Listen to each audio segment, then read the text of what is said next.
One Kelowna woman has had more than 70 blood transfusions in the past 2 years. In a month or 6 weeks, I would be dead. I wouldn't be here. This is Kelly Ronahan, and she's off to get her mandatory blood transfusion. You see, she needs them for a mysterious disease the doctors just haven't been able to diagnose. Without them, she would go into organ failure and die.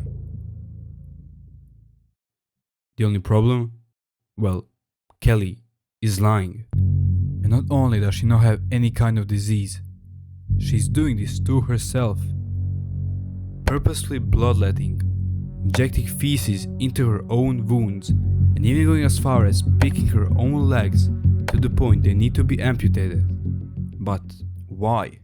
Well, let's find out. Kelly was born in Kelowna, Canada and grew up to be a ballet dancer and teacher. Her other passions included her cats and also posting on social media, where her story starts. In 2014, she got a lot of traction on social media for having a rare and mysterious blood condition. You see, on a routine blood test, the doctors found out her hemoglobin count was extremely low. This is very strange and they were very puzzled by this. It just couldn't come to a diagnosis. And this would mean that Kelly needed bi-weekly blood transfusions just to stay alive. This would continue on for years, and it would take 3 blood donors every transfusion just to keep Kelly alive. And in total, Kelly consumed 95 liters of blood during a time where Canada had a massive blood shortage. Regardless, Kelly would document her journey, and soon enough people would follow in and start supporting her. This would go on until 2016, when Kelly was admitted into the hospital for having seizures. But the doctors found something very strange. Kelly was faking her seizures. She posted about this and she was forcefully discharged and expressed her frustration. And although most people still continued supporting her, in some it did arise suspicion if she was faking her seizures. Could she also be faking her blood disease?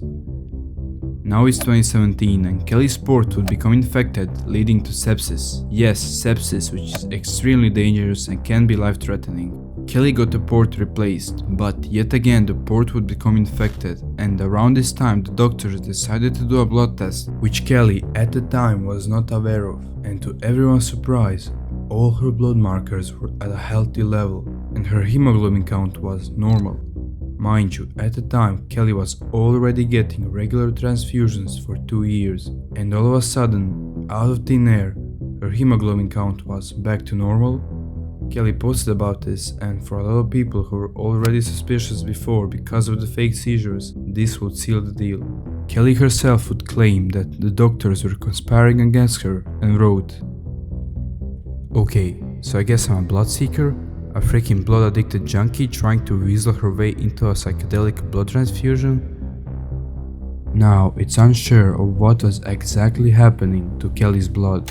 Some claim she actually did have a blood disease, but that is unlikely, seeing how her condition had magically healed itself. Most people suspected she was draining the blood herself, first from general self-harm and later from the actual line that would carry the blood into her body.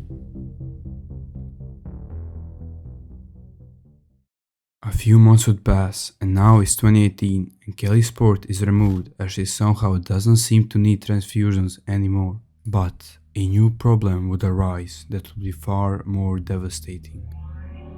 Kelly would post several pictures of her swollen hands and feet, and it just kept getting worse, from minor swelling to bruising to blisters and visible wounds.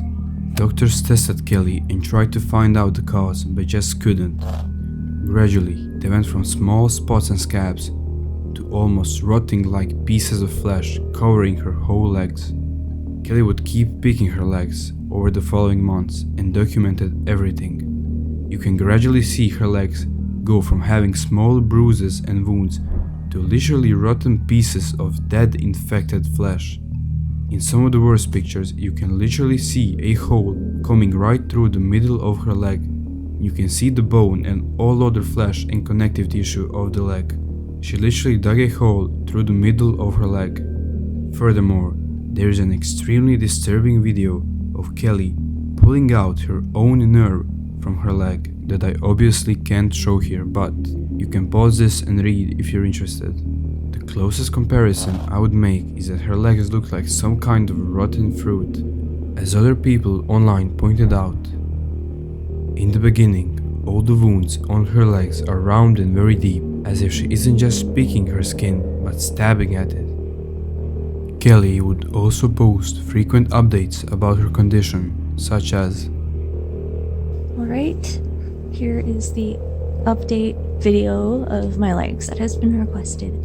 I'm fresh out of the shower, so I'm about to put dressings on them. And that just it does not look good. People also speculated she was using black salt on herself. What black salt basically is it's a form of alternative medicine used to treat cancer and other various diseases. It's derived from the plant bloodroot and is a sort of topical paste that is applied to the skin and causes skin destruction and necrosis, which is basically cell death.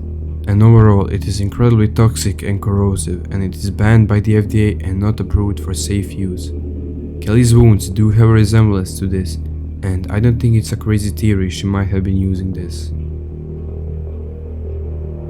At this point, Kelly's legs are so bad she needs to get skin grafts so she can save them.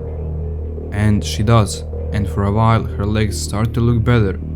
She posts about going on a walk for the first time in months and how she's doing better, but this would be unfortunately short-lived, as Kelly's legs would start to deteriorate again. They would get worse and worse until she would have to resort to a last-ditch effort of having her legs amputated.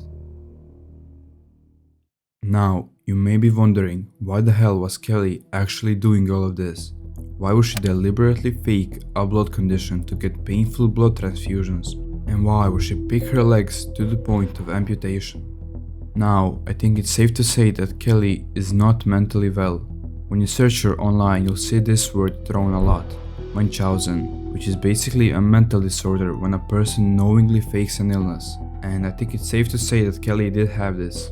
But I want to preface that there is a difference between someone faking an illness to get money and scam their audience versus someone mutilating their legs to the point they need amputation.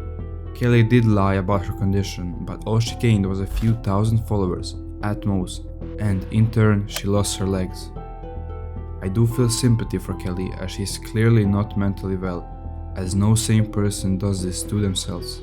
Kelly also posted her psychiatric note, where it said that Kelly has an extensive history of emotional, physical, and sexual trauma, and her therapist said that she has one of the worst cases of PTSD she has ever seen, and a bunch of other very concerning stuff, which you can pause and read if you're really interested. I think it's important to remember that Kelly is a human, just like all of us. She's sick and needs help one way or another. People online often condemn illness fakers, and for a good reason, but this case is different. Kelly didn't steal money from anyone. She destroyed her body in unimaginable ways for a few thousand followers and a bit of attention. Taking all of that into account, we can pinpoint her actions to be caused by a long history of trauma and abuse, which led to a plethora of mental issues, one of which is a severe case of Munchausen syndrome, which made her do all these terrible things to herself for a bit of attention and sympathy. As of today, there haven't been any updates about Kelly in over 4 years, as right after the amputation her posts started to dwindle until they would eventually come to a stop. And that's where her story ends, basically, with her last post being this: I truly do hope Kelly got the help she needed and is now living a healthy life.